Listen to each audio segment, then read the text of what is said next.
Hey guys, good morning. Ito na naman guys, ang Iran umatake na naman sa Israel. Nako, higit 200 atang ballistic missile yung pinalipad nila going Israel. Hanggang ngayon guys, magkaaway pa rin yung mga dalawang bansa na yan. So kawawa yung mga civilian. Tingnan nyo, ang laki ng damage. Ang laki ng damage guys sa ginawa ng Iran. So maghintay sila, talagang babalikan sila ng Iran. Yan o, tingnan mo yung mga missile, parang mga bituin, parang mga falling star, lilipad. May message dito guys si President Biden. Ano kaya ang masasabi ni President Biden? Pakinggan natin mamaya ang sasabihin niya. Laki itong damage nito, daming patay siguro nito.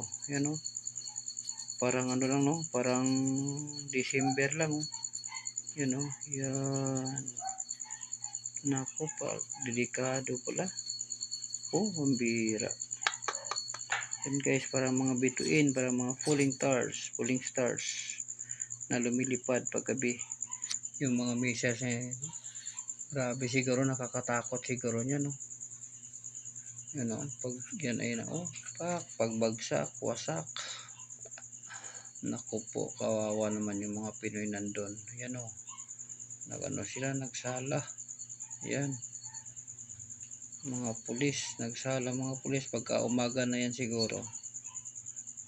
Ayan, hindi biro yung mga missiles na yan. Higit 200 yan na bumagsak sa Israel. Hindi lahat ng missiles na nasugatan ng kanilang drone. Yung mga maliliit, hindi na, hinayaan na lang. Yung mga laking missile na lang yung nasa lubong ng drone. Kaya malaki pa rin yung damage yan. Kawawa naman. So, ano kayang naging komentar ni? Attack appears to have been defeated and ineffective.